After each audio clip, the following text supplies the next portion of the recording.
Hi guys, this is Hirosaki. This story is all about what if Naruto went to the galaxy he never knew existed. Naruto discovers a crashed starship outside his village and his life is forever changed. Under the unorthodox tutelage of a Sith Lord's spirit, he will learn the technology and history of a larger galaxy that he, and no one else from his planet, ever knew existed. Before we start, kindly like and subscribe to this channel and look over the description box for the author of this amazing storyline. Welcome aboard! Chapter 20, The Tessence and AST Kikari. A pair of blue eyes opened and soon focused on a metal ceiling of the darkroom he was in. A feeling of paranoia and alertness flooded over him as his mind raced to identify his location.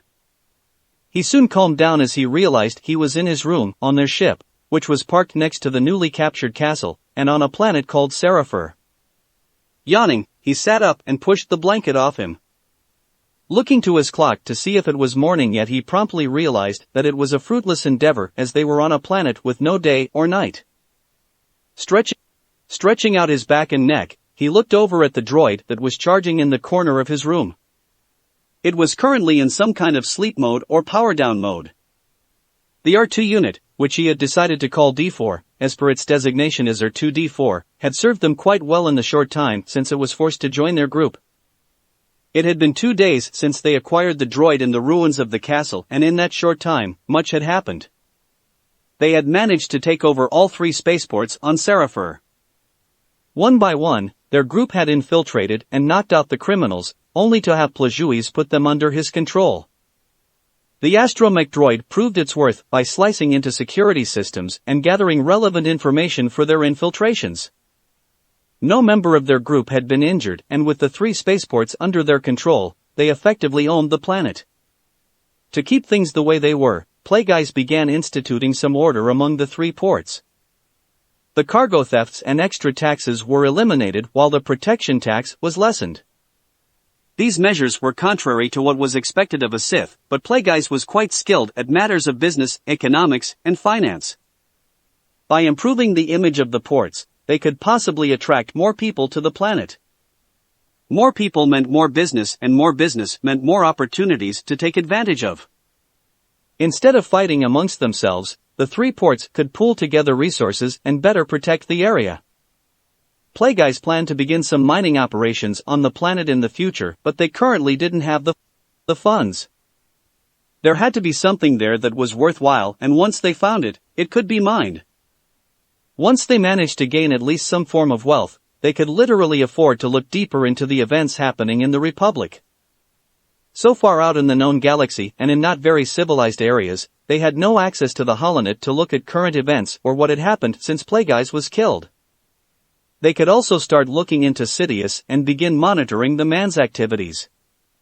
Nearly all of their goals were dependent on money. Currently, they were in the process of consolidating their gathered resources and changing ships. Naruto was right about the second ship being too small for their needs, and so they had traded it for Morto's ship. The manipulated man obviously had no objections, and now they had a YZ-900 ship named the Vulture for their use. It was actually larger than their first ship, with much more cargo space, but that actually didn't matter much. With the storage scrolls they had, all the heavy cargo was placed in the seals and they only used a small amount of cargo space on the new ship.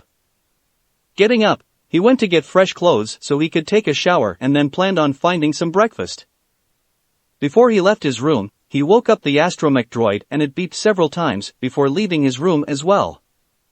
Though he couldn't discern what the droid was saying, he had the feeling it was something like good morning. Passing the medical bay after his shower, Naruto saw the door was shut again, and no sooner had he walked by than it opened. Despite being slightly down the hall, a strong smell of antiseptic and other odors drifted his way. Kabuto had spent nearly all of his free time learning just how a Nikto's body was different than a human's. Coming to their usual meeting table, he sat in the free chair and looked to the white statue sitting on the table in front of Plagueis. After all his other work to secure the spaceports and a brief perusal through the junkyard, he now wanted to hear as much as possible about the object. Plagueis had likely already found out just about everything there was to know about it while they were busy taking the other spaceports. About time you showed up. commented Tayuya, who was sitting across from him. You just woke up 5 minutes ago, Tayuya. Commented Karen about the other redhead, and she was quickly silenced by a glare. Naruto smirked slightly at Tayuya's slight embarrassment, and Plagueyes cleared Gato's throat in their minds to get everyone's attention. As all of you know, the treasure didn't work out, but we do have this item here, and I can tell that all of you would like to know a little more about it. From what I know and from what I found it is definitely one of the Tezzent. While unknown to all of you, it is an item that has been searched for, sought after, and quickly became infamous in certain outermost rims of the galaxy. Plagueyes revealed, and wait a brief moment before continuing, there are 2 such items that bear the name Tezzent. They seem to refer to a mythical creature by that name. They come from 2 different planets in 2 different areas of the galaxy, and the exact relationship between the 2 remains mostly unknown, except for the fact that they are probably made of the same materials. Almost everyone's eyes glanced at the object in question and examined not the carving but the material itself. It was the color of milk with bands of different colors interspersed throughout. At areas where the sculpture wasn't very thick, the materials was almost see-through. It did look to be valuable, and Jugo decided to voice a question: what exactly is it made from? A substance called chalcedony. I believe it to be a mined rock found on several worlds, responded Plagueyes. Is it expensive? Asked Karen. Not really, answered Plagueyes, and he could feel confusion spread through the members at the table. While it isn't expensive, not really intricately carved, or carved by an artist of any note, at least from what I can find, the items have attained a legendary status. Perhaps it's best if I explain from the beginning, offered Plagueyes. This particular object is from a planet known as Alsaka and is so called the Alsakan Tezzent. I know this because of the creature that has been carved, supposed to be part of the distance history, and so named the Tezzent of Alsaka. This item was created about 1,000 years ago to commemorate an event in the planet's history. A short time ago, perhaps 20 years or more, the item mysteriously vanished. The event caused quite a stir in that area of the galaxy, and theories concerning its disappearance were very abundant for years afterward. Exactly what happened, no one really knew. A large reward was offered for its return, and that is when the searching began. Likely the reward is still being offered, considering it is sitting right in front of us. At the time I wasn't really interested, as with so many rumors circling around, and a few attempts to pass off a fake as the real sculpture, I never thought it would be found nor really cared. A few of the rumors actually put the object's whereabouts in this sector of the galaxy, and 2 of those put it on this very planet. Of those 2, one of them turns out to not be a rumor at all. The story stated that a human stole the item and came to this very planet. With the Tezzent in hand, he traveled to the tomb of Sith Lord and presented it as an offering. Plagueyes said, and looked to Naruto, who realized that everything about that rumor was true. He had seen the body and everything. However, that is not the only reason why the item became so infamous. Plagueyes began again and recaptured their attention. Over time, the rumors became even more absurd from what I've managed to find out. People began believing that the Tezzent wasn't just a statue but contained some kind of information that would lead to a larger treasure. This secret varied wildly from a data chip hidden inside to microscopic etchings on the surface that were really coordinates to a planet and several other claims. With the speech over, all attention was brought back to the item in question, and Plagueyes held back a frown.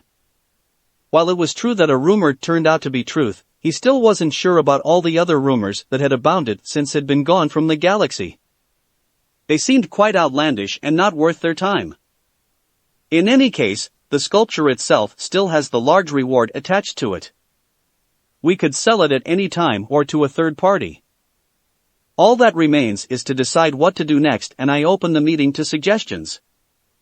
Plagueyes put forth, and while he didn't want to excite the group or get sidetracked from getting to the destination he wanted, the thought of a treasure hunt could be too much for them to pass up.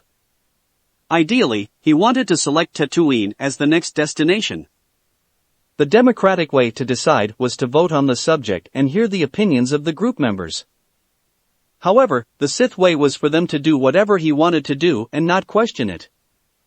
Despite how much he wanted to implement the tried and true Sith method, he reluctantly allowed for free opinions and a vote. A silence ensued and both Plagueis and Naruto read the emotions that came over the individuals seated around the table. Kabuto was the first to speak, but he had a question instead of a say in the vote. How does this fit in with our overall goals? While the reward would give us quite a bit of money to spend, it would also clash with my desire to stay unnoticed.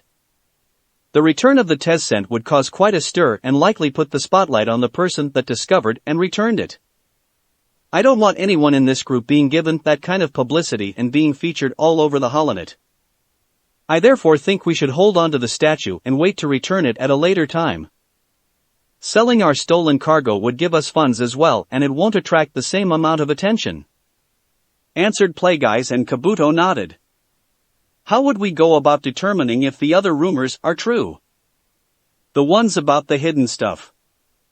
Asked Karen, and Plagueis reluctantly answered the question truthfully. While we currently don't have the means to determine that, there would be a way to properly examine it. How far out of our way would we have to go to accomplish this? Asked a curious Naruto as he wondered if they would have to travel into the Republic or any highly populated planets to get access to equipment to analyze the sculpture. There is a small Republic research outpost in this sector that would likely have the required instruments. While the outpost primarily studies the galaxy with the many telescopes that are in orbit around the Skyhook station, it should have all that would be needed to analyze the sculpture. Replied Plagueis, and he could feel the seemingly unanimous agreement forming in the group sitting around him. Even if it was a small chance, they wanted to have the sculpture tested to satisfy their curiosity. I vote for the sculpture. Chimed in Suigetsu, and the others all soon agreed. Holding back a sigh, Plagueis said nothing as his trip to Tatooine was pushed back in favor of closely examining a sculpture. Despite having access to a second ship, he would be needed to analyze the sculpture himself, as Naruto wouldn't know how to work the machines or run a proper analysis. He also wasn't sure Gato's body could stand a visit to Tatooine and survive. As the group members left the table and prepared for their impending trip, Naruto remained at the table and looked to his master. Once the others were out of earshot, Naruto decided to ask something that he had noted during his master's speech. You didn't mention anything about the second Tezzent. Underneath the sunglasses, Gato's eyes darted to Naruto as Plagueis came up with valid answers for the oversight. There isn't that much known about the second one. He admitted and knew Naruto wouldn't be completely satisfied, so he continued. The second Tezzent comes from a planet in this sector, Maya Koval. It is inhabited by a race of bird-like humanoids called the Eru. Its origin is not known to me or most people besides the Eru, but I do know that it went missing before the second Tezzent. Considering that it came from a planet in the Outer Rim, the disappearance was less significant and the reward was not as substantial as the other Tezzent. I don't know what the statue depicts, its dimensions, or the artist, but I do know it is carved from the same material. There are many rumors surrounding the Eru Tezzent as well. Some state that it should have been in that tomb or that it resides on the planet that we're now going to. The same secondary rumors also surround the second Tezzent about a hidden message that leads to treasure. Should we also look for the other Tezzent, then? Since it might be on the planet we're heading for. Naruto asked, but he could feel the reluctance coming from his master. You were fortunate to find one Tezzent. I doubt we would find both.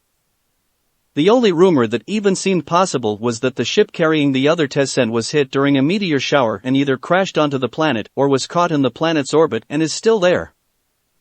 I doubt someone hasn't already looked into those rumors. Do you really feel so strongly against examining the sculpture and searching for the second one being a pointless endeavor? Questioned Naruto, and Plagueis waited a moment before replying. My apprentice is somewhere out there right now, continuing what is likely a very well thought out plan to probably conquer the galaxy, and the only information I've been able to find out is that he hasn't been successful yet. I haven't been able to find a replacement body, and I don't really want to chase after a rumor. Finding the second Tezzent alone was fortuitous and not something I counted on, but continuing to chase their legend is not something I feel is productive. You said it was close, so just give us one day, and if we can't find anything of interest, then we'll leave and forget about the rumors. Offered Naruto, and Plagueis nodded in agreement. Where exactly will we be going to sell the guns? Questioned the curious student as he changed the subject. Tatooine is probably the best place to sell them. The Hutts won't ask questions concerning where the guns came from, and I believe you will be interested in that planet. Explained Plagueis, and Naruto quickly thought about what his master might be referring to. Going through any mention of Tatooine he had ever heard of, he finally remembered what his master was talking about. The star maps. Naruto recalled, and he remembered that Tatooine did have something that he was interested in. Plagueis told him about Darth Revan searching the galaxy for objects called star maps, which were holographic databases that showed the conquests of the Rakatan Infant Empire, their homeworld, and their greatest achievement, the Starforge. Despite the destruction of the Starforge, its ruins and the planets once ruled by the Rakatan were places that Naruto wanted to see. Those old history lessons were more like stories to him, and he found out all he could from his master. Plagueis knew much more than most, but there were still things that even his master didn't know. The location of the Rakatan homeworld, and by proxy the remains of the destroyed Starforge, were things that the galaxy had forgotten. His master also only knew of one of those planets that contained any ruins and a star map, which was Tatooine. The names of the other planets were not something that Plagueis had ever discovered, nor were of much interest. Naruto, however, was very interested. He wanted to see these locations and hoped to find something worthwhile from the remnants of the Rakatan Infinite Empire. Looking to his student, Plagueis could see that Naruto was completely submersed in his own thoughts on the possibilities of Tatooine and finding the ruins of the Rakatan Temple. Getting up from his chair, Plagueis went to pilot the ship. The trip would only take minutes given how close the planet was, so by the following day, they would be headed to Tatooine and he would be able to find out what happened with his experiment. The Vulture exited hyperspace and continued traveling at sublight engine speed on its course to AST Kikari, which was the only habitable planet in the AST Kikari system. They were still in the Moddell sector and hadn't traveled very far in terms of light years. Naruto looked over the planet as he helped his master prepare for their landing. In orbit above the planet's surface was an entire ring of telescopes as well as numerous docking platforms. They, however, planned to land on the planet and so were not interested in those structures. Inside the atmosphere of the planet was the Republic outpost that they were after. The station was actually a skyhook, which was a repulsor lift structure that stayed within the atmosphere of a planet and was typically tethered to the planet. As they neared the planet, Naruto could make out more features of the skyhook and could see a tether that attached to the bottom of the station. The line extended into the atmosphere and disappeared in the clouds. Making their approach, Plagueis went through the necessary arrival procedures and made arrangements to dock. AST Kikari was not as shady as their recently acquired planet Seraphir, and so they didn't have to worry nearly as much about being attacked for their cargo. The fees to land in a hangar were also likely much cheaper. Plagueis landed the ship in a much better-looking open hangar than the one they used on Seraphir. The new ship was much longer than the old one, but Plagueis didn't have any trouble with it. As they exited the ship, there were no armed guards to greet them. There was, however, an automated voice that informed them of how they would have to pay for using the hangar. If they didn't pay, then they were also informed that the Kikari city authorities would come and impound their ship. With just a single goal while on the planet, Plagueis decided that those who weren't going to the skyhook could do whatever they wanted in the Kikari city, as long as they didn't cause a scene. He didn't have much money to give out to the group, so instead he gave a good amount to Naruto and told his student to try and make as much as possible before the 24-hour deadline was up. Naruto sealed the ship with a barrier and created one clone to go with Plagueis as well as leaving another to guard the ship. As much as he wanted to go and determine if the Tezzcent was holding any secrets, he had other things to do. Plagueis accepted the arrangement and he took the clone as well as their new droid along with him as he headed in the direction of the skyhook anchor point. Wait! Naruto yelled out and Plagueis' group stopped to look back at the original. Pulling out a scroll beneath his cloak, Naruto tossed it to his clone, which promptly caught the scroll. Plagueis looked at the scroll and realized what it held. With the meeting and concerns over the Tezzcent, he had forgotten all about the other two items that they wanted to get a closer look at and was glad his student remembered. The clone stored the items in its pouch and they continued on to the anchor station. As the three left, Naruto headed out to the cantina that owned the hangar as he had to pay the fee for parking the ship. All but Kabuto decided to follow him, and before they left the confines of the hangar, the youngest members of the group each donned a henge to disguise themselves as being older and taller than they actually were. Walking with the clone and the astromech, Plagueis was confident he could deal with anything that came up. The Skyhook was merely a research station with minimal security forces or security measures. They were nearly at the anchor station, which was still out of view but could follow the tether that extended from the city to the Skyhook. The anchor station, which was basically just a building where the tether for the Skyhook was anchored. It was also where the space elevator for the Skyhook was. Instead of flying and docking with the station, he just needed to take the elevator up to the station. The facility was mostly off limits to non-station personnel, but individuals could request the use of the station's telescopes.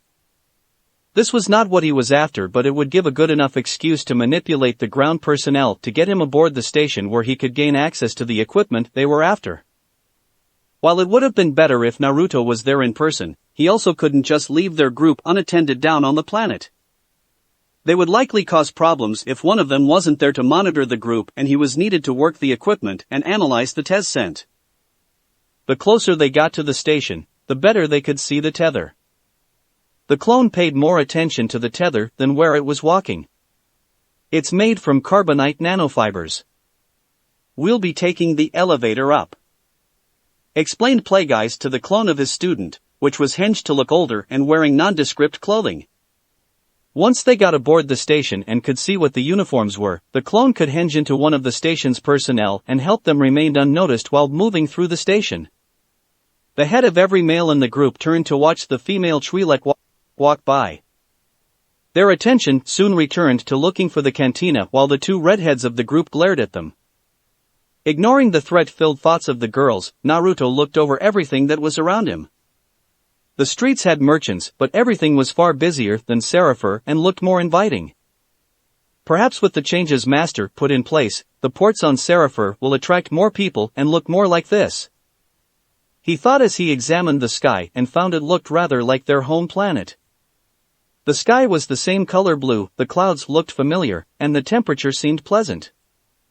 He was, however, brought out of his thoughts as Jugo spotted the cantina they were looking for and the group moved for it. Kabuto had left them a short time ago and he had a feeling that the teen was after a few more specimens. Hopefully the teen could stay out of trouble on his own. Music, a variety of smells, and a waitress greeted them as they entered the large cantina. From what Gozu and Meizu had told them about the first cantina they visited, the current one appeared to be much better kept and larger. The group looked around at the establishment. Naruto noted the monitors with different races and other events going on that people were gambling on, as well as the gambling tables off to one side. After finding the owner of the establishment to pay for the landing fees, he would certainly try and get some more money through gambling. There were supplies to buy as well as possibly another junkyard to visit. If everything else in Kikari City was better than in Seraphir, then the junkyard should follow suit. He would also split some of his winnings with the others as they would have the entire day off to do what they pleased. Tayuya, Karen, and Jugo quickly found seats on the second floor, which seemed to have more of restaurant feel to it, while Meizu and Gozu went to the bar. Suigetsu was left looking over the room. He decided to help Naruto out and thought he might try and pickpocket a few drunks. They were supposed to keep a low profile, but he was kinda bored and hoped someone would catch him stealing from them so he could start a bar fight. It was quite easy to convince those in the anchor station that he had scheduled time on one of the telescopes. Now they were thousands of feet in the air and still moving even higher as the elevator took them to the Skyhook. His accompanying shadow clone was looking out of one of the windows of the large elevator to see the shrinking city below. The droid was staying away from the window but examining the elevator they were in. The elevator was completely empty save for a few crates that were scheduled to be taken up to resupply the station that day. The elevator was large enough to be used to ferry not only people but cargo and supplies to and from the station. Minutes passed as the trio patiently waited for arrival. The clone watched as they passed through the clouds, and soon there were no more clouds as they entered a higher layer of the atmosphere. Plagueis could feel the elevator slowing down and used his cane to help himself to his feet. Inwardly frowning at the stiff body, he managed to stand right when the elevator docked with the station. The large doors opened and two men in uniform were waiting. Both looked surprised to see the people in the elevator. Plagueis knew they were merely supply officers or something similar, as the station only had a few securities. He already made sure that the men at the anchor station did not tell anyone that someone was coming up. "I wasn't aware that anyone was coming up, I thought it was just the supplies," stated one of the men, and his suspicion was planned to see. "This is just a supply run," lied Plagueis with a wave of Gato's hand. We were merely sent up to accompany the supplies and went back down with the elevator. Simply ignore us." Both men nodded as they went about loading the crates, ignoring the presence of the two people and the droid. The trio walked out of the elevator doors and found themselves in a wide hallway. There were doors on each side of the hallway that were evenly spaced away from each other. Through their mental link, Plagueis said, "We need to find a computer terminal for the droid to access. Look for a maintenance room." The clone nodded in affirmation and looked at the labels of the rooms as they passed. While the clone looked, Plagueis kept a watchful eye out for any more station personnel and used his force powers to momentarily jam the security systems. Considering the station was just a research post, he didn't expect much security or even cameras. Eventually they came across something promising and the trio entered the room. The room turned out to be a droid maintenance area, and that was just as good, as the room did have at least one computer terminal.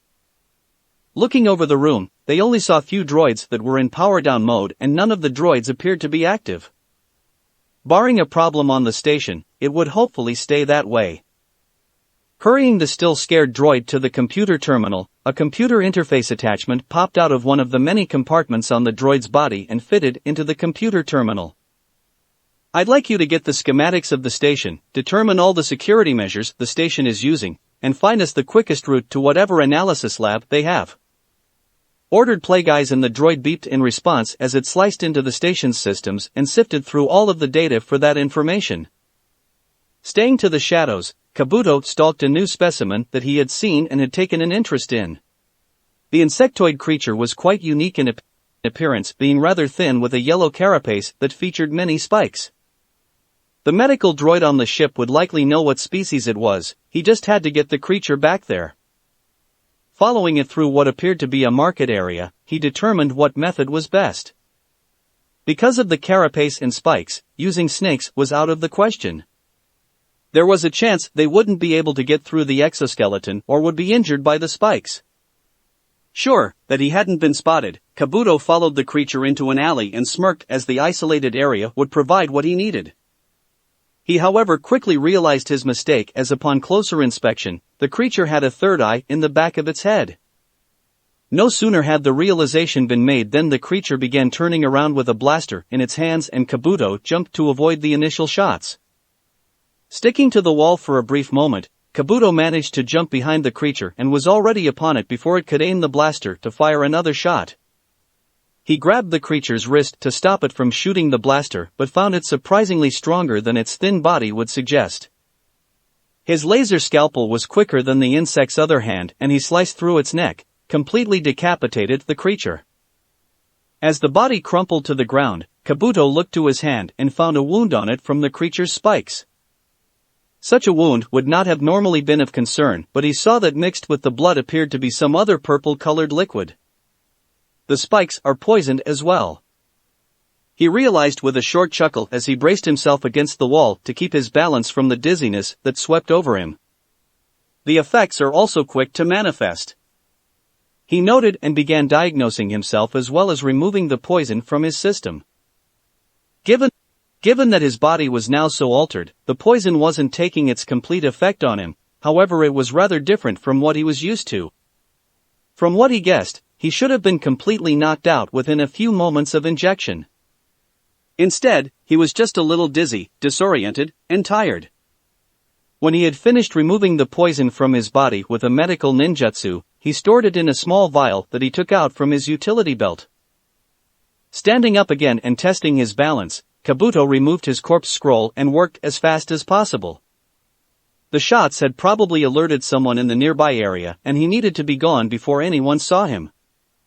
Sealing up the body, he ran up the wall and stopped when he got to the roof. Looking around, he didn't see anyone and quickly found the direction he needed to travel in. Perhaps doing a little research beforehand would be more wise. He mused before jumping to the next roof. He had been caught by surprise as he had no idea the creature had an eye in the back of its head and had seen him. However, while returning to the ship, Kabuto again did not see a floating security droid. The droid wasn't armed but was built for surveillance. It filmed Kabuto leaving the scene and messaged the Kikari City authorities.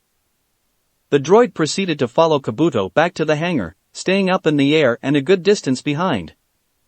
It didn't take Naruto very long before he had doubled his money. He began by betting on pod racing that was being steamed in from another area of the galaxy.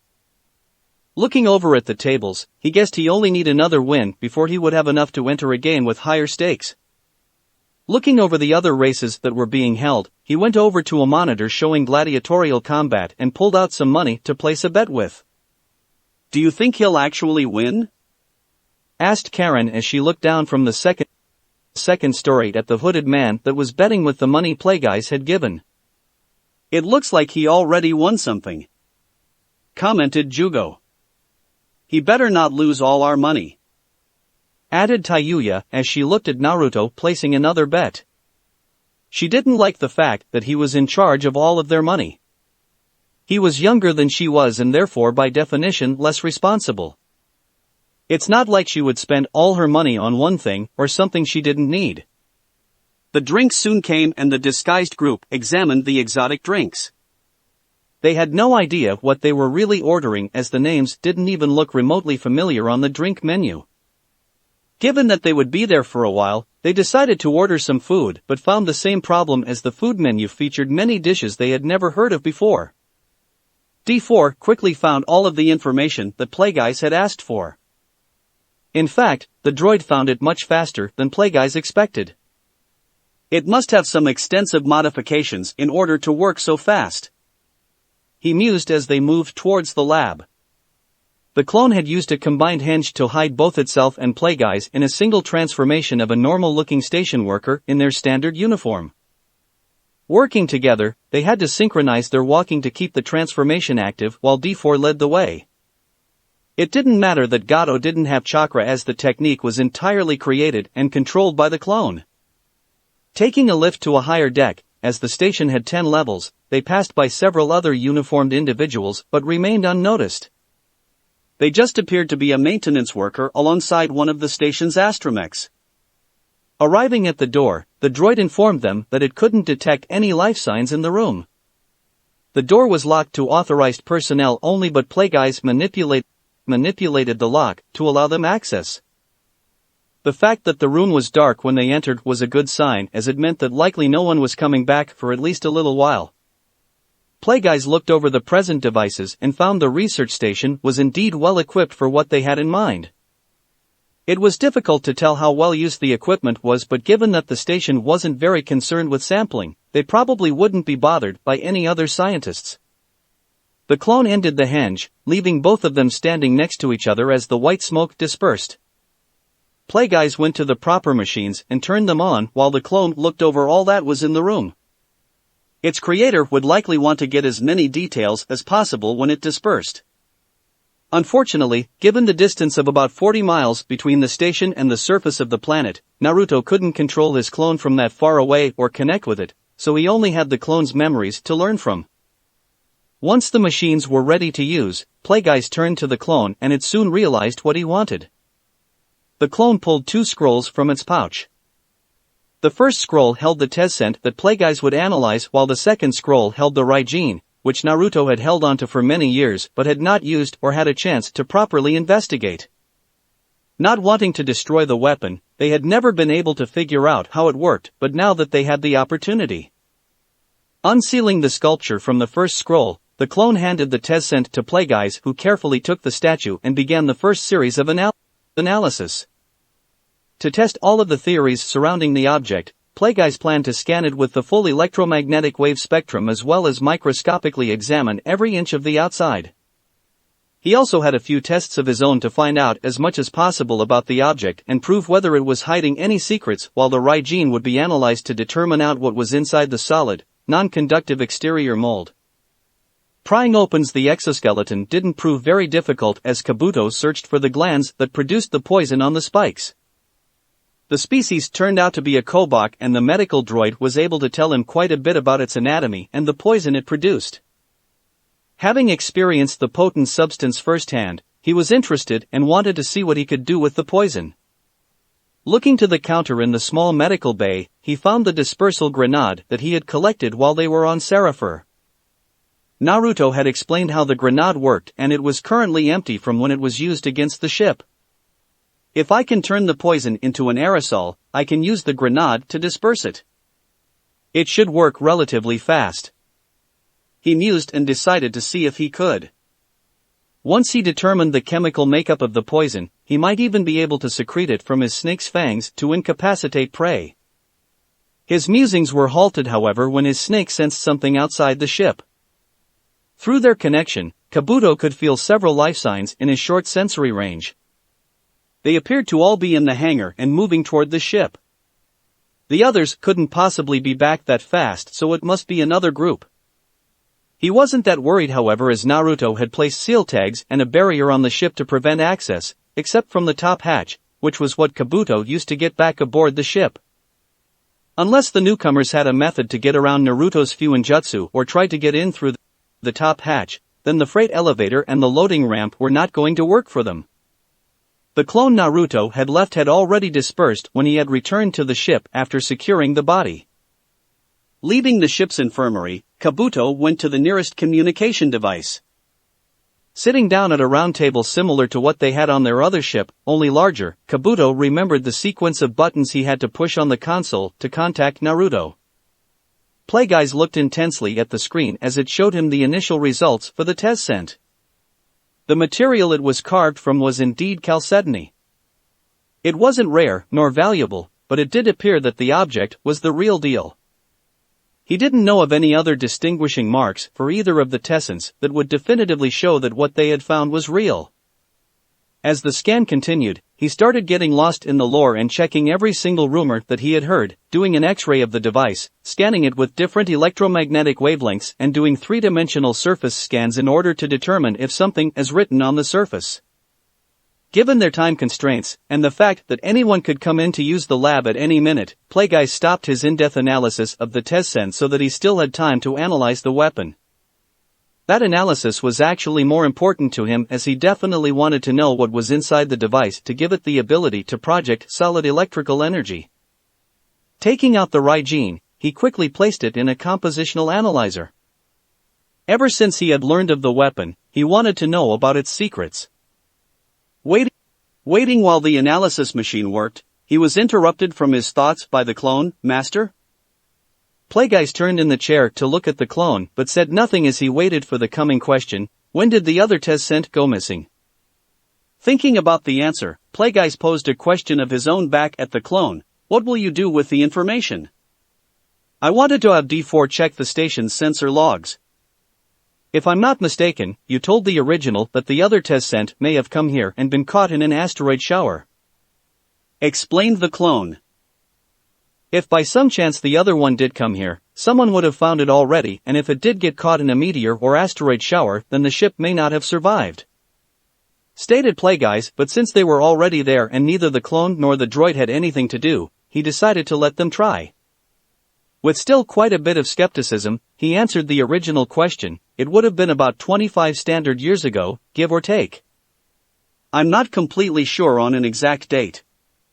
With the new information, the clone turned to the droid and asked it to begin sifting through the sensor information to bring up the desired data on a nearby monitor. The monitor showed over a year's worth of sensor logs in just a few moments. While he didn't turn the chair around to see them, Plagueis still focused on what they were doing while his analysis of the metal continued. The clone asked the droid to narrow the search to events that included any ship getting hit by cosmic objects. The droid's results came up empty, and Plagueis allowed Gato to let out a small sigh of relief. What they had currently managed to accomplish was more than enough.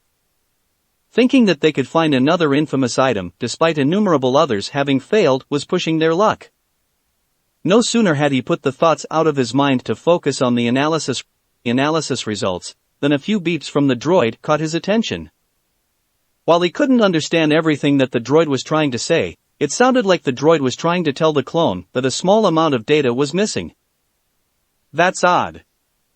There's an entire day's worth of missing logs," said the clone, and it looked to the back of Gato's head for some answer to the unasked question. Plagueis took a moment before answering, as he had to get his thoughts under control. As much as he didn't want to admit it, his mind had started coming up with outlandish theories for the reason why data was missing, but he chose to answer with the most logical. There must have been a malfunction with the sensors and they lost data for that day. He answered and looked over the results of the analysis. Before he could find out exactly what the metal was, his thoughts were interrupted again by more beeps from the blasted droid. "I believe D4 is telling me that the information was deleted," the clone stated out loud, and Plagueis again stopped what he was doing. Not turning around, he offered the most probable explanation for the new oddity they had found, perhaps an oversight in records keeping. But even he thought it was a weak explanation. Once again, he tried to get back to the results of the analysis and finally find out what the composition of the metal was, but was disturbed once again. Master Plagueis? What now?" Plagueis demanded with more annoyance and emotion in his voice than he wanted. "From what D4 is showing me, the current research director of the station was the one that deleted the files several years ago. It seems she also changed the access rights on the file so no one could recover it without his authorization. This isn't really happening." Plagueis tried to convince himself, "We just came to analyze these 3 items, not to go on a treasure hunt. How difficult will it be to work around the authorization?" asked Plagueis as he finally turned around in his chair. As much as he didn't want to admit it, the clone and droid had obviously stumbled onto something. Whether or not it turned out to be the second test sent was very unlikely, but that didn't mean that their findings were worthless either. D4 already worked around it, responded the clone as it looked over the recovered sensor log file. Getting up to look at the file himself, Plagueis again found it interesting at how fast the droid was able to access the information and work around the authorization issue, but said nothing. Looking over the clone's shoulder, he looked over the records for the missing day. "Inconceivable," he quietly lamented. The records clearly recorded a ship being caught in a meteor shower and crashing on the planet. It seemed they would be doing more on the station than just analysis. "I'm a wanted criminal," revealed the spacer in response to Suigetsu's comment as he ignored the spilled drink on his clothing. Suigetsu had just purposefully bumped into the man in order to start something as he had been getting bored. A few words had already been exchanged and Suigetsu had been trying to move the conversation in a good direction. "That a fact? Is there bounty for you?" asked Suigetsu with an amused smile as it appeared he had chosen the right person to aggravate. He had selectively decided that the spacer was the most likely to be involved in illicit affairs that would result in some kind of monetary value being placed on the man's head. "Yeah, a big one," responded the man as he looked the older-looking Suigetsu right in the eyes. "Dead or alive?" questioned Suigetsu as his smile only widened. The plan placed his hand on the top of his holstered blaster and responded, "You pick." A few nearby Duros customers made to leave at the impending fight and Suigetsu quickly responded, "I like where this is headed." As he reached into his back pouch and slid his fingers into the holes of his new vibronuclear that he had taken off a Kintan gunrunner. "Hey!" came a voice from nearby and both turned to find a man, possibly the owner of the establishment, looking at them. "You take any fights outside?" And he pointed to the door. Without any hint of worry or fear, Suigetsu walked to the door with his back turned to the man he was exchanging words with. The man promptly followed but nearly stopped when he saw several of the city's police officers walk into the bar. Sidestepping them, he made to be moving to another area of the cantina until they walked by, and then he made his exit. Looking over his cards, Naruto glanced at the other individuals at the table, who were just moments ago fixated on the possible fight happening near the bar. He was about to place a card down to lock its suit and keep it from randomly changing on him when he heard a beeping from his small holographic communicator. Frowning, he pulled it out from one of the pockets on his unzipped Chunin vest and activated it. An image of Kabuto instantly appeared. There are some individuals standing outside the ship. Kabuto informed him in Ibanihese, which greatly limited the possibilities of anyone learning what was actually being said. How many, and have they made a move to get access to the ship? Questioned Naruto back in the same language as he used his free hand to keep playing his hand. 6 are outside the ship and they've only made one attempt to get on board. I managed to get a look and they seem to all be wearing the same uniform. Responded the small blue hologram. What have you been up to, Kabuto, because we certainly haven't been breaking the law or attracting the local authorities' attention? He asked with a glare at the holographic figure. Kabuto just laughed nervously and replied, "You don't want to know." Shutting off the device, the force alerted him a moment later to a disturbance happening behind him. He could feel the man that he had paid for the use of the hangar point him out to 3 newcomers that had just walked in. The men were about to come over to him, but then something else was said by the owner that caused them to stop. Naruto could feel the men look in other directions, likely at the other members of his group, who were seated on the upper floor and eating. Without turning, he felt the guards become uneasy, and then one of them began talking into a communicator. They're calling for backup. Naruto realized and noted that they didn't seem to be paying attention to the Demon Brothers. Even without the Demon Brothers, there were still 4 members of their group in the cantina, and the 3 likely felt apprehensive about being outnumbered. They may not know that those 2 are with our group. He thought and contacted both brothers. Meizu, Gozu. 3 individuals, likely in similar uniforms, just entered the cantina. He told them while keeping his focus on the game. What about them? Questioned Gozu back and confirmed Naruto's suspicions about the local authorities being after them. Kabuto did something stupid again, and likely there are also a group of them in the hangar outside our ship. Those 3 appear to be here for us, but don't know either of you are with our group. I believe they also called for backup because we outnumber them. He added, and Meizu quickly asked, "What do you want us to do?" "One of you needs to go tell the others on the 2nd floor so we can get away.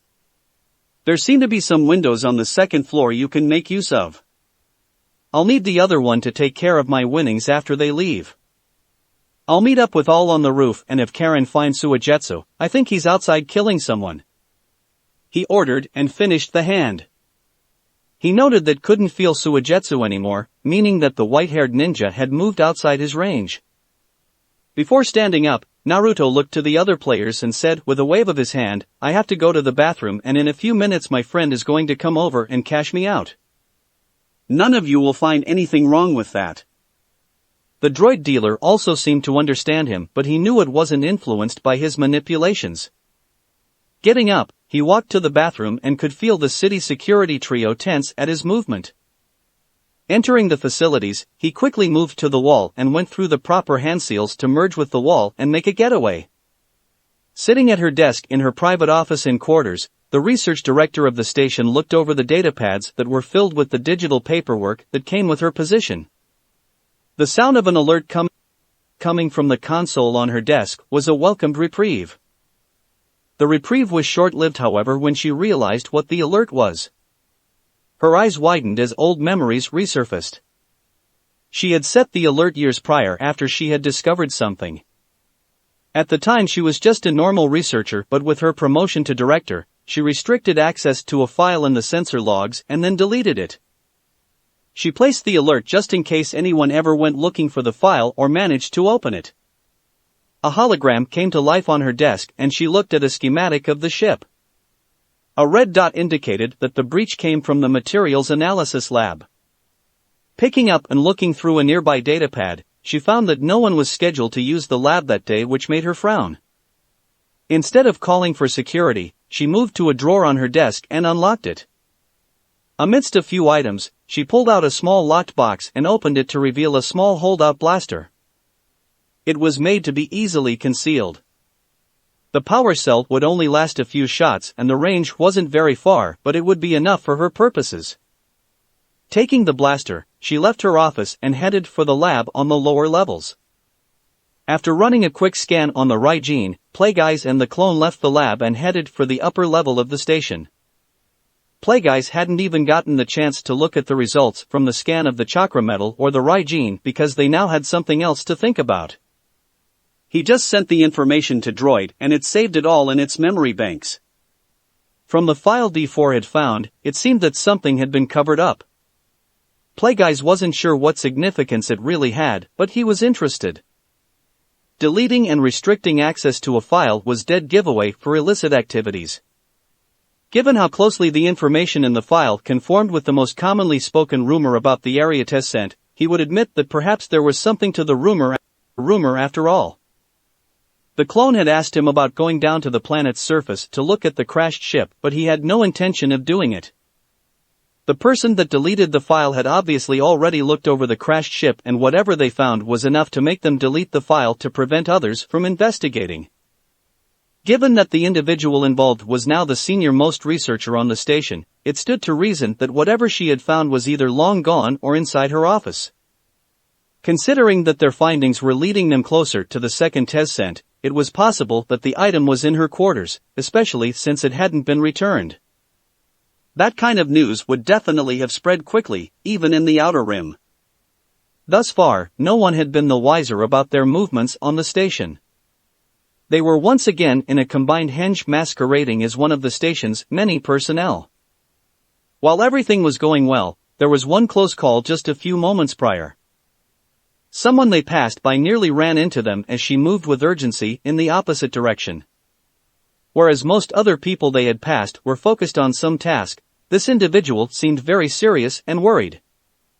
Plagueeyes ignored the feeling though, as they had other things to worry about. Breaking into the personal quarters of the station director would be easy, but finding a time when the director was out of those quarters might be hard.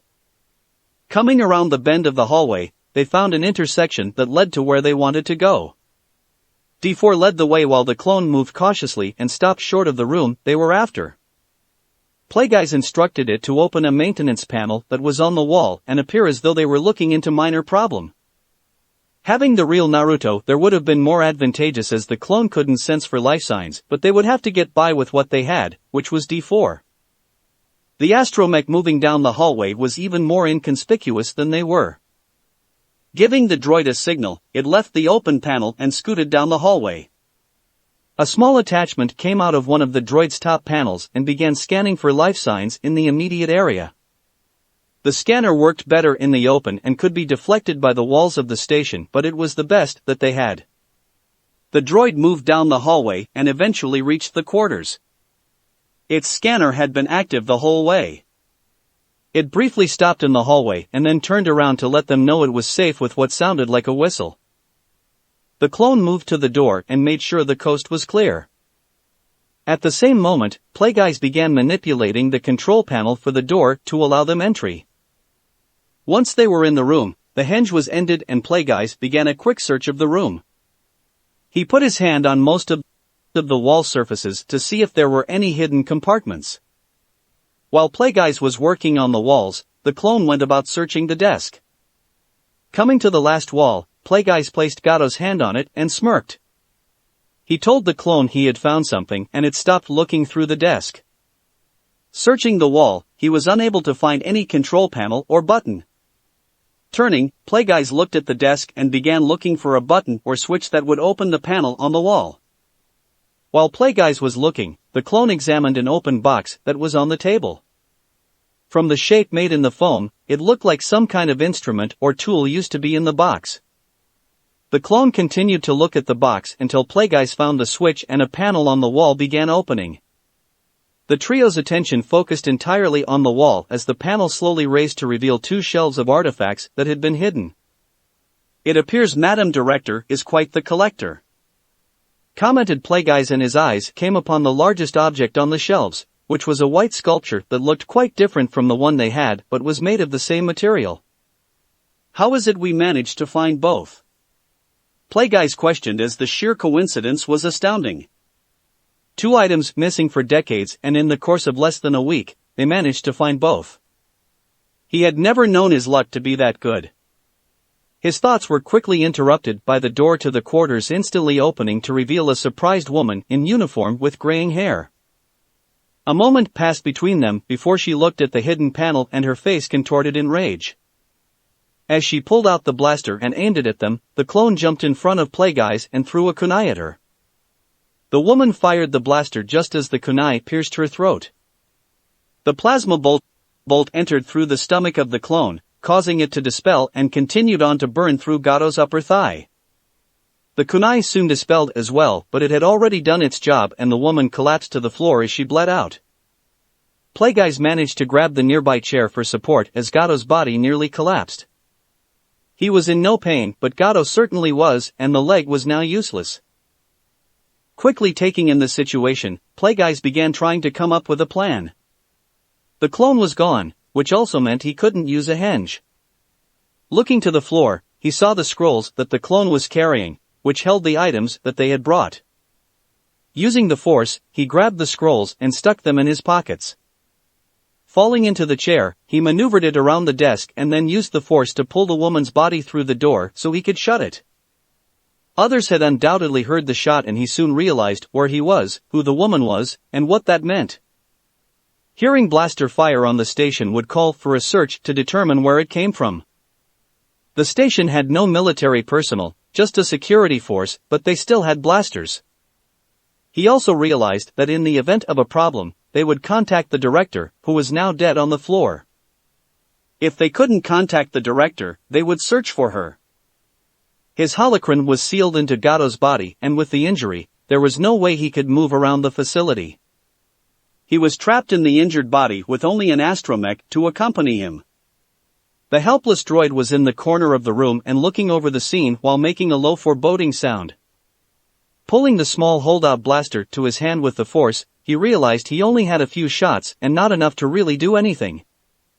He hadn't carried a blaster with him and the clone hadn't either. It was only supposed to be a quick trip to the station. While he could probably use the force to kill anyone he came across, there was a whole station of personnel and the last thing he wanted was to leave a huge body count behind. The unexplained deaths of so many Republic citizens would no doubt warrant an investigation, and the Jedi might be asked to be the investigators. Damn! He thought as he tried to figure out another way. About to pull out his communicator, he realized that the clone had dispelled, which meant that Naruto was already aware of the majority of his situation.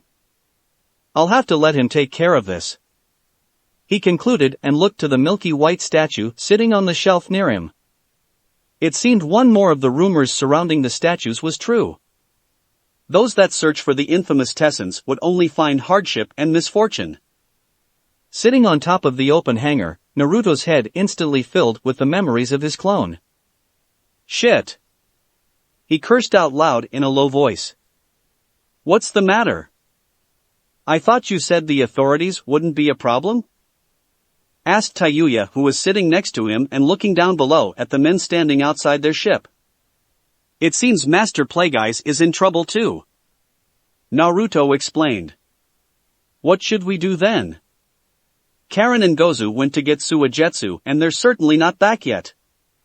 Asked Jugo, and Naruto cursed under his breath again. They could take off and leave the others while they rescued Plagueyes, but there were other problems to think of as well. The station didn't have a hangar bay from what he could see when they passed it, and he had never docked a ship before. They would need to dock with one of the station's airlocks in order to board it. Movement in the distance caught his attention and looked to the tether to see the elevator going up to the station. Damn it, I don't have time to sit and decide. We're going. We'll come back for the others after we've got Master Plagueyes, he ordered, and he held his hand up as if he was going to throw something.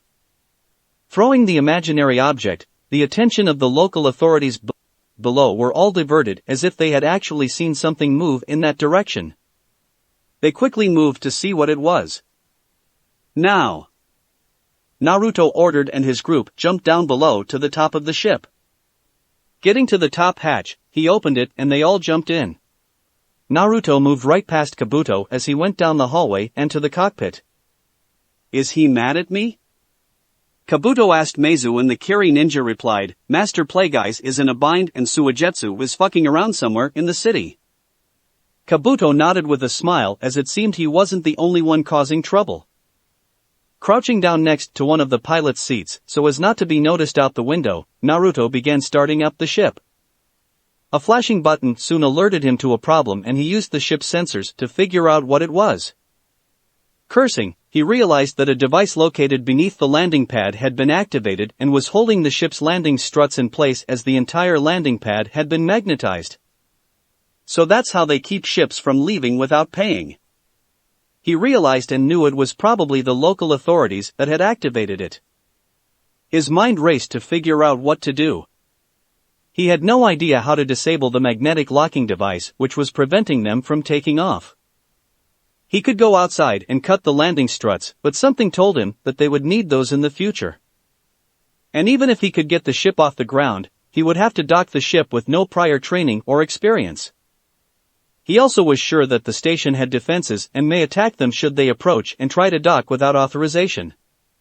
Still crouched, he leaned back against the second pilot's chair. His thoughts soon returned to the elevator, which was still rising in the sky, and he could only guess that additional security forces were on board that were headed to the station. What the hell do I have left? He wondered as his choices had grown increasingly thin. Walking into what was identified from the outside sign as the Kikari City Police Station, Suigetsu moved to one of the few people that were inside the building. There were many empty desks, and he assumed they were just out doing something or arresting someone. Stopping in front of the desk, a young uniformed man looked up at him, and before the man could say anything, Suigetsu asked, "So, how much is this guy worth?" And he set an object on the man's desk. A second or so passed as the man stared at the object. His eyes promptly rolled back and he fainted. Huh, well that's not good, commented Suigetsu as he looked around for another officer so he could collect on the bounty. His search was quickly halted when a voice came from the door of the building, and the sound made him cringe slightly. Suigetsu, Naruto said we have to get back to the ship, boomed Karen's voice, and Gozu winced slightly at the volume. I'll leave when I get my bounty. I didn't go the trouble of killing this guy for no reason, contested Suigetsu as he leaned over a nearby counter to look for another uniformed person. I call bullshit, Karen commented, and Gozu chuckled as he moved to grab Suigetsu and take him back to the ship. Right before Gozu reached Suigetsu, another person came out from one of the back rooms. He was an older man dressed in the same uniform and a little portly. So, there was someone else here. I want the bounty for this guy, Suigetsu said, and the man, seeing the downed officer as well as the object on the table and the two people standing before him, began panicking. On the verge of hyperventilating, the man started grabbing his arm and slowly collapsed to the ground. Ah, crap, Suigetsu complained and then yelled to the door, Karen, this guy's having a heart attack. You'd better do something before he dies. You idiot, I told you not go waving that thing around, yelled Karen as she ran to the man's side and her hands lit up with green chakra. What, you'd think they'd never seen a severed head before, Suigetsu said while shaking his head at the pathetic display of the two uniformed men. Gozu's sweat dropped at the scene and decided to wait for Karen to finish before dragging both of them back to the hangar. A small container of survival supplies flew out of the doorway and hit the wall. It was soon followed by a few more supplies that were standard issue on an escape pod. They were meant to provide up to 2 weeks of food and water as well as needed supplies for those that needed to evacuate, but Naruto only needed the pod itself and didn't want to waste supplies. What are you doing? Questioned Kabuto as he and the others watched the blonde-haired Sith empty the pod. I'm going to get Master Playguys. I'll be back soon, responded Naruto in a calm voice, and he smacked a panel on the inside of the pod, which shut the door between them. The escape pod was ejected out of the ship and the rockets on the bottom of the pod engaged. The pod roared out of the hangar and up into the sky.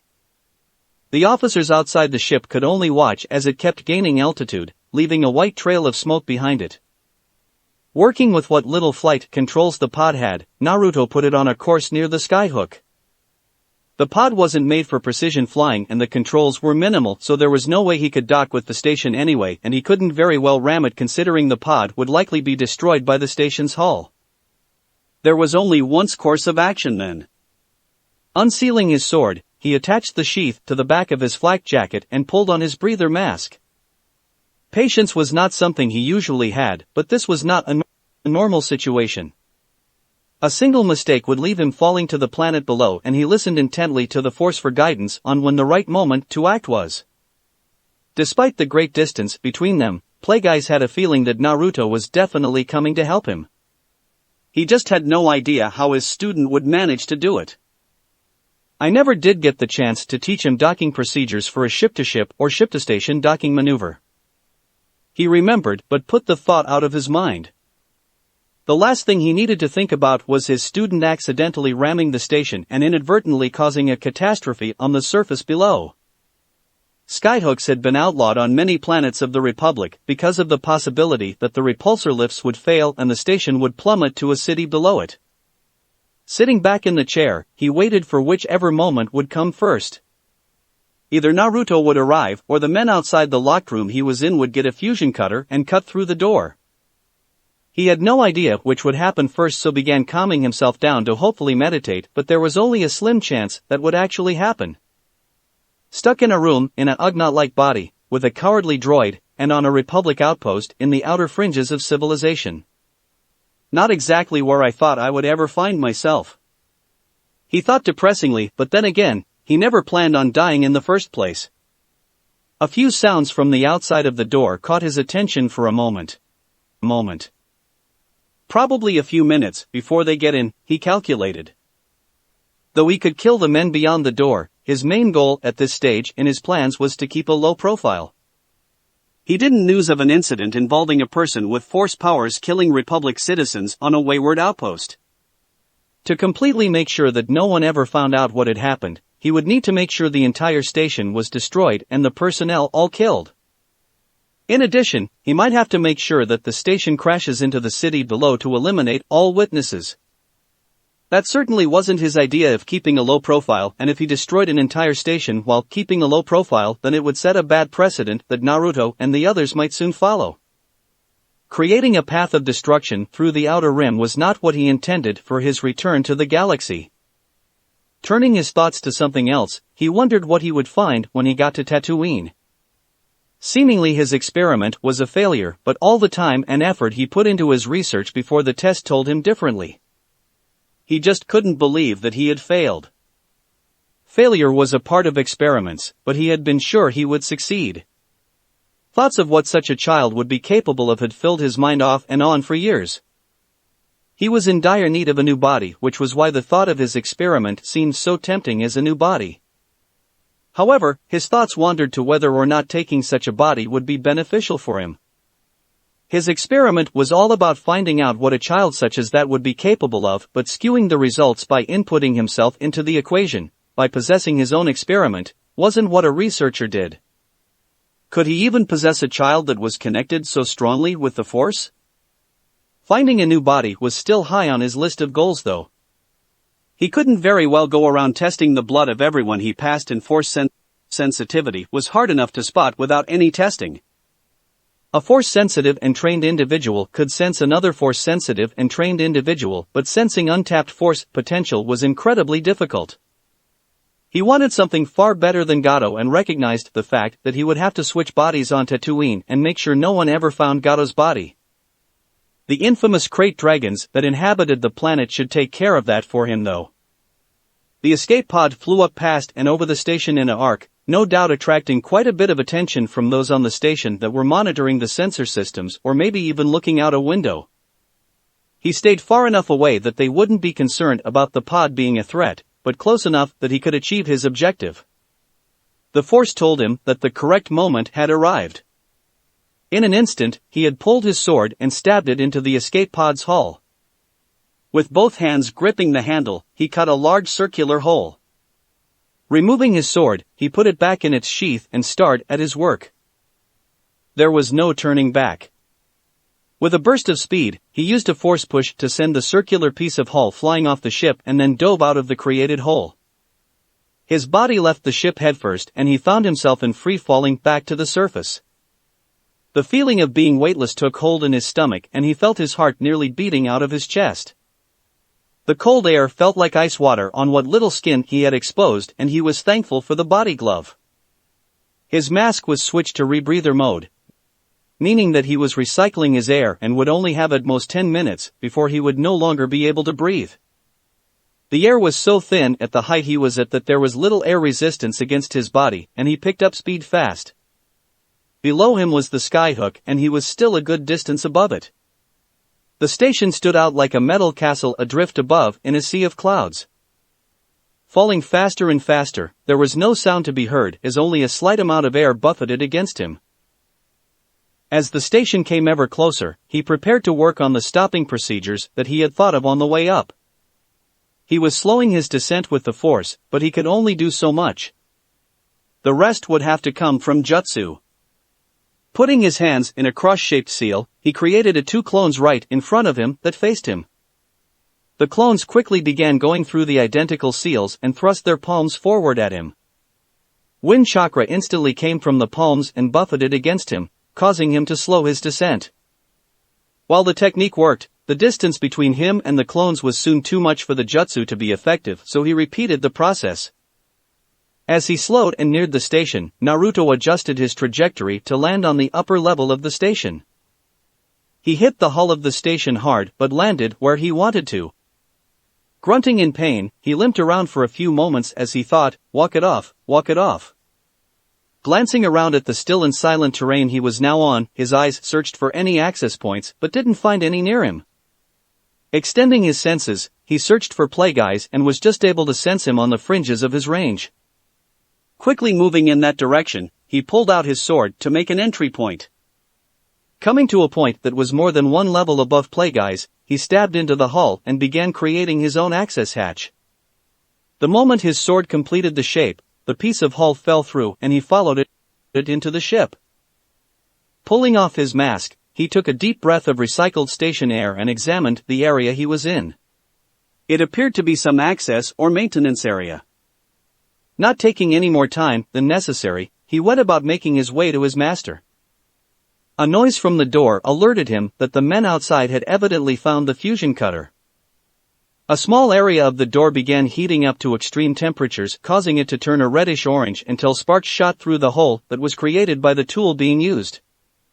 Just a minute or two before they get in, thought a slightly restless Plagueyes as he continued to wait in the chair.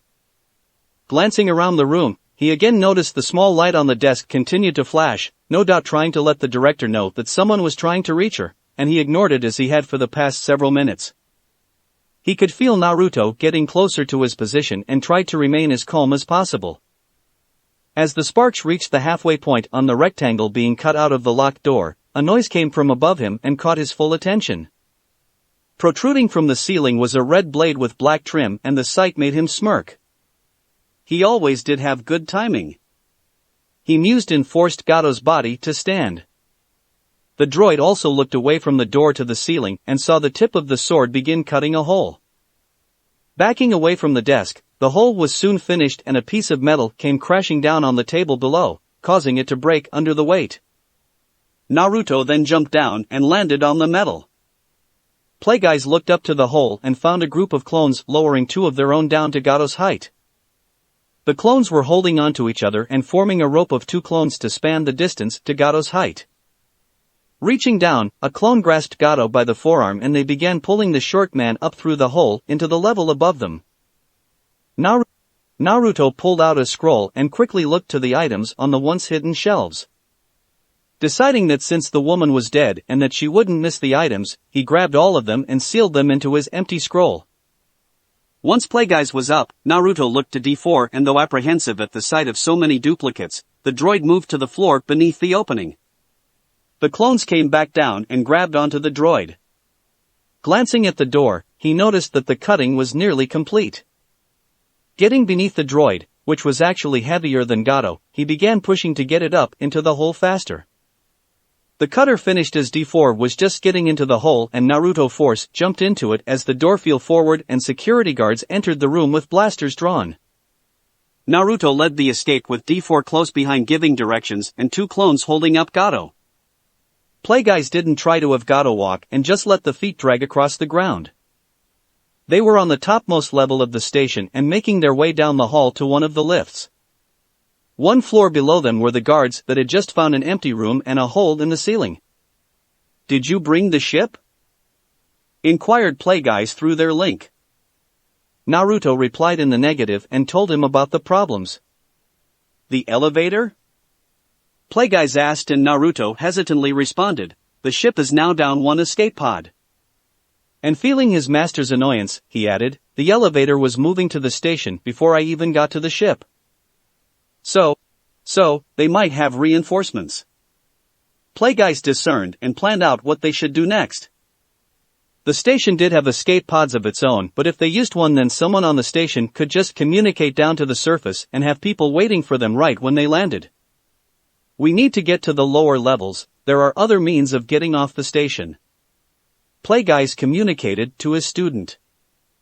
Naruto acknowledged the message and pulled out his blaster as he felt several individuals up ahead near the lift that they were headed for.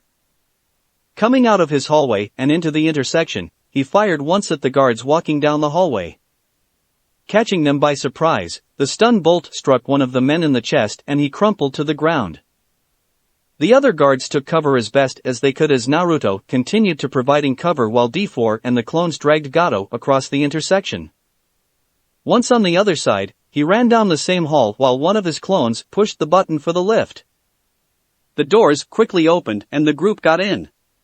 Pushing the console to take them to the level that Playguys indicated, they only had to wait a brief moment before the lift began taking them to where they wanted. No sooner had they begun moving, than the lift abruptly stopped. Playguys instantly realized that someone had turned off the lift as they had only traveled one floor before stopping. Pushing a few buttons on the console, he realized that elevator lift had been shut down. He was about to say something when Naruto's head turned and he knew that his student could feel someone moving to the lift door. Naruto had felt several life signs moving toward the elevator door and positioning themselves in front of it. 6 security personnel aimed their slightly trembling blasters at the lift door. None of them had ever seen combat or even been in a combat situation before. Life on the station used to be boring and mundane. Tension hung in the air and only increased when the signal was given for one of the men to open the doors. The doors instantly slid apart and revealed an empty lift which stunned and confused the men. Standing inside the lift, Naruto held the cloth in front of him over the bottom 2/3 of the lift door opening.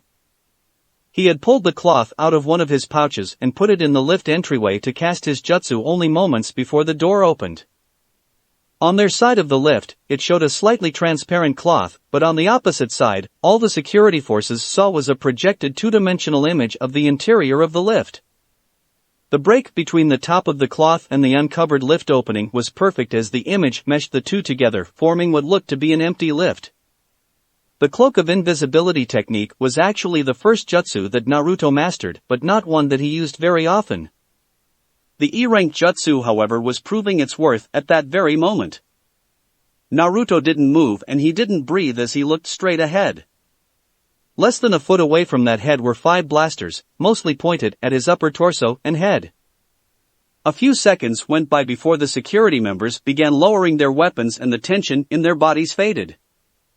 On pulled a communicator out of his utility belt and reported, nobody was in the lift. The intruders that killed the director must be somewhere else on the station and they must be messing with the internal sensors, run a diagnostic on them. The lift doors were shut a moment later and a few more seconds passed until Naruto finally started breathing again. Playguys also let Gato breathe again and then said, "Quick thinking. Well done, my student." Naruto nodded and then lowered the cloth, which he carefully folded and put back in his pouch. Turning to his master, he asked, "How do we proceed?" Plagueis thought for a moment before responding, "We should get to another computer terminal so we can have the droid cover our movements. Like the man suggested, we should mess with their internal sensors. The droid may also be able to reactivate a lift for us." Using his sensing abilities, Naruto made sure the group was far enough away and no longer in view of the lift before he used the force and forced the doors open. Looking to the droid, D4 led the way to the nearest computer terminal. With the stations and internal sensors and most of its secondary systems in turmoil, thanks to the little astromech, the trio and accompanying clones were able to get back in the reactivated lift and proceed to the lower levels. According to the sensor's information that D4 showed them while accessing the computer terminal, the station's security personnel were actively guarding all of the escape pods and the bottommost level where the space elevator connected with the station. This left Naruto wondering exactly how Plagueis planned to get them off the station. As the lift door opened and Naruto moved out first, his sensing ability told him that no one was near them on their level, but there were patrols on the level above them. They appeared to be on a level with many airlocks for docking with ships. Naruto wondered why they were in such an area considering that their own ship was still stuck on the surface and no one on board could even fly it up to them. As they walked through the unloading area, Naruto was about to question what his master intended when Plagueis spoke, "Go to the wall over there and activate one of those panels." Naruto looked to where Plagueis indicated and found a row of similar panels and what looked like adjacent compartments with each panel. Walking up to one of he activated it and the compartment opened to reveal two items. The first item looked to be a standard breath mask that he had seen before on the ship but never used. The second item was what looked like a backpack, but it was thinner and very rectangular. Naruto inspected the device before turning around and giving Plagueis a questioning look. The clones helped Plagueis over to where Naruto was and the Sith Lord explained, "Some vessels such as skyhooks that don't leave the atmosphere are equipped with extra means of evacuating the ship and getting to the ground safely. Not every deck is equipped with escape pods, so in the event of a catastrophic failure of the station's repulsor lifts, these devices can be used and are placed at airlocks around the ship. It's meant for a quick way to leave the ship and survive the fall back to the planet's surface." "What are they?" questioned the student and the master smirked, "I think you'll like them. They're called survival capsules. Attaching the device to your back, you can jump out of the ship and the device will activate and force you into a seated position while a protective capsule forms around you to completely absorb the impact of the fall. Also, this means of leaving the ship will not alert them that we have left. The internal systems aren't monitoring the airlocks, so we can leave the ship without them knowing. While we're flying away on the Vulture, they will still be searching the ship for us." Naruto put on the straps for the device and then looked to D4. Plagueis noted his student's look and added, "They can fit droids as well." Despite his disposition towards droids in general, even he would admit that the astromech had proven invaluable. Helping Plagueis and D4 get their harnesses on, Naruto then put on the breather mask that was provided. Easing Gato's body to the nearest airlock, Naruto punched console, opening the door and pulling the air out of the room to create an equilibrium between outside and inside. Stepping near the edge, Naruto looked down, couldn't see the surface through the clouds. 40 miles of freefall, he thought. He was about to jump first until he hears something from behind him. D4 had backed away from the airlock and was looking quite hesitant. Frowning, Naruto was about to force the droid to go out the airlock when he had an idea. "Look, D4, it's the ship. They've come to get us." He lied and pointed out the airlock. The poor gullible droid believed him and moved to the airlock to see the ship. "I'm sorry, D4. Think well of me," stated Naruto, and before the droid could turn around, Naruto lifted his foot up and kicked the droid out the airlock. Instead of a beep, the droid howled as it went over the edge. Plagueis soon soundlessly followed and Naruto went last. The trio fell for only a few couple hundred feet before the system on their backs activated. A plate swung down from the bottom of the device and pushed on the back of both Naruto's and Plagueis' legs to force them into a seated position in the newly formed chair. D4's plate merely went flat against the bottom of his cylinder. Once that was accomplished, the back of the device exploded outward in a yellow material surrounded all three of them and formed a capsule around them. Inside the protective material, they would be safe for the rest of the fall, which lasted more than 5 minutes. 3 objects came out the clouds and headed for an impact with the green fields outside of Kikari City.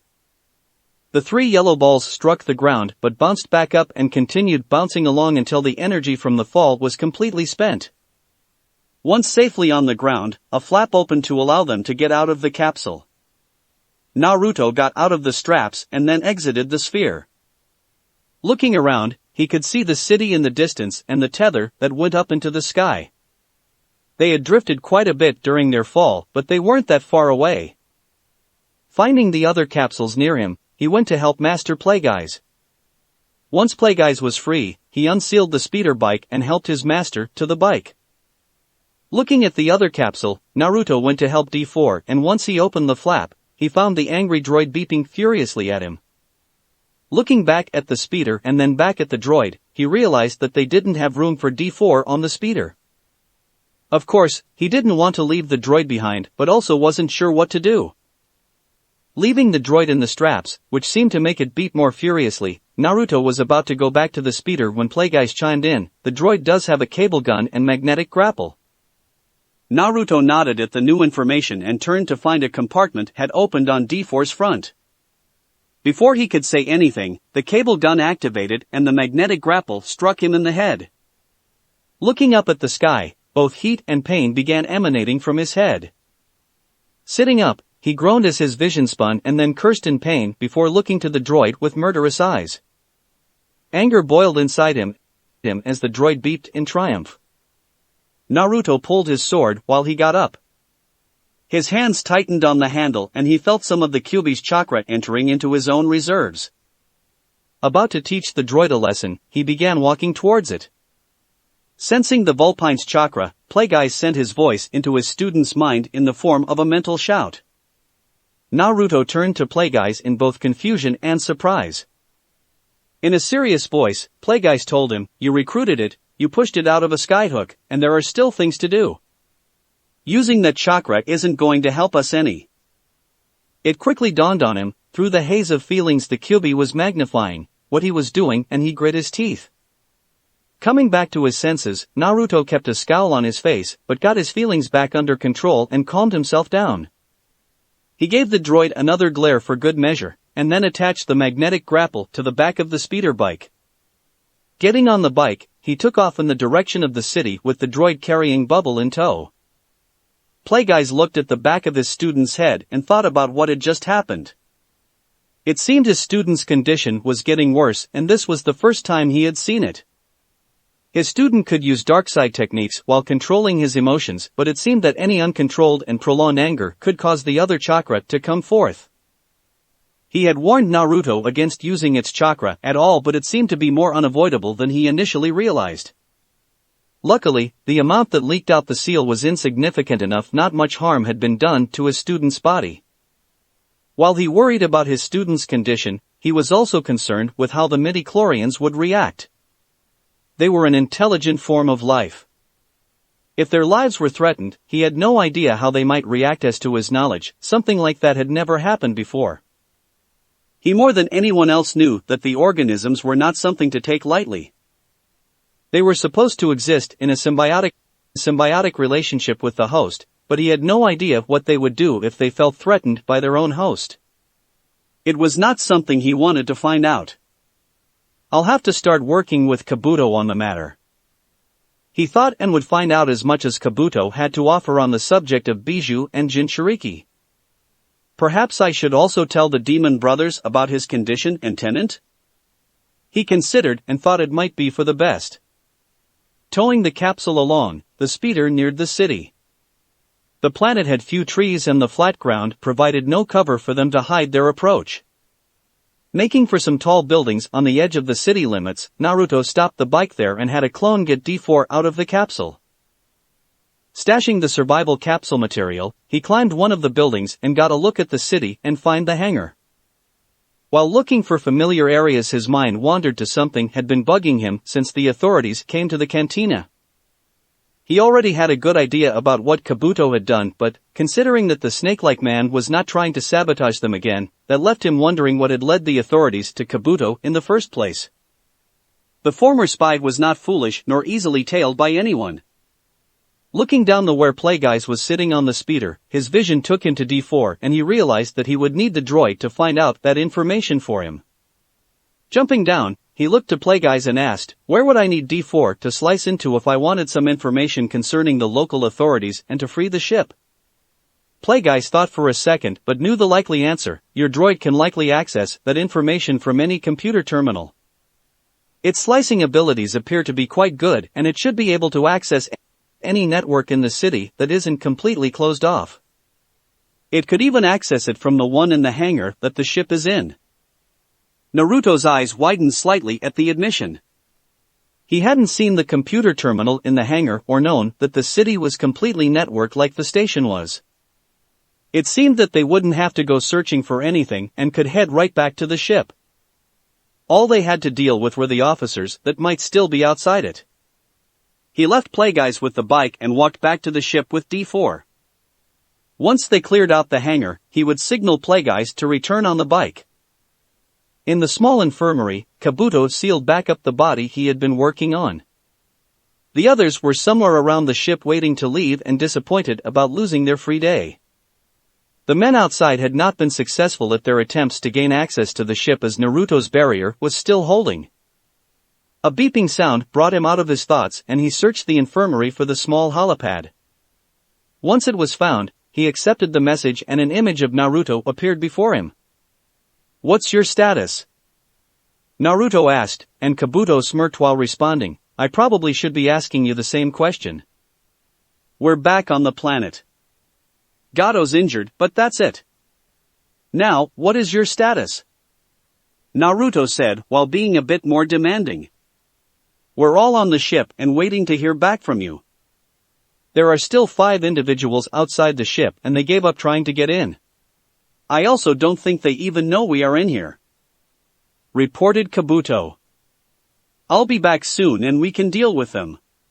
But Naruto was cut off by Kabuto. "Actually, I have something that I would like to try." "Fine, do it.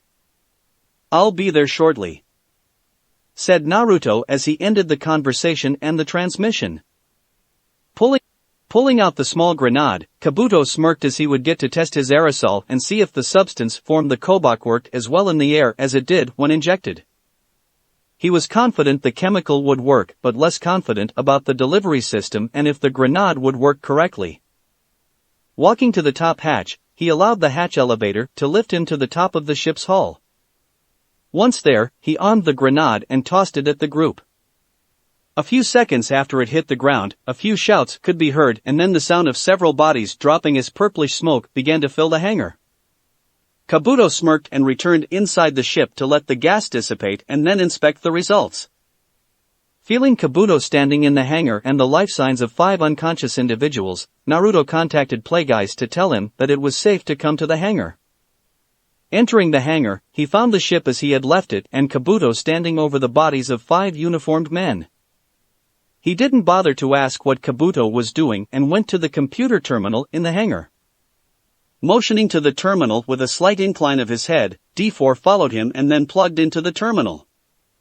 Walking to the ship, Naruto went about removing the barrier he had placed. Once that was done, he headed back to the droid. Despite his ire with D4 and the pain in his head, the device underneath the landing pad had already been disabled by the time he got back and the droid was in the process of slicing in the city's network to gain access to any files concerning them. Sifting through all the data, it came upon a piece of information and decided to display it. The hologram caught Kabuto's attention and the teen joined Naruto as they looked at the image being displayed. Being played in front of them was blatant footage of Kabuto running and jumping at far faster than human speeds over the buildings in the city and going straight to the hangar. Naruto glanced over at Kabuto with a glare and the teen laughed nervously while adjusting his glasses. "I guess I forgot to look up." Kabuto explained as the angle of the footage indicated that it was filmed from above. Where did the footage come from? Demanded Naruto, and the droid worked for a second before displaying the image of a floating droid. Where is the droid now? Naruto questioned, and D4 showed him an image of the city and then the location of the droid flying above it. Can you delete this information from the city's network and the droid's memory? He asked in a nicer voice. The droid beeped in the positive but again showed him the image of the surveillance droid and gave him a negative sounding beep. He can delete it from the network but not from the droid's memory. Naruto gathered and went to get a rifle from the ship. D4 watched him go, and Kabuto noted the droid's nervousness as well as Naruto's lack of patience with the droid. Does this have something to do with the red lump on his head? Kabuto asked the droid, and the accompanying beeps told him what he wanted to know. Kabuto turned to greet Playguys, who had just arrived on the speeder bike. Walking over to the man, he noted the wound and had his snake reached out and coiled around Gato, then lifted him up into the air. Playguys frowned slightly at being carried aboard the ship in such a manner but decided not to complain. What happened to your head? Questioned Karen, and Naruto stopped opening a case of rifles to look at her to tell her, nothing, shut up. Karen frowned at the statement and crossed her arms. Leaving the room, she decided not to heal him if he asked. Watching Naruto picking out a rifle, Suigetsu chimed in from a seat in the next room. Are we gonna shoot people from the roof? No, not people. Just a droid. Naruto answered, and he looked directly at D4 when he said it.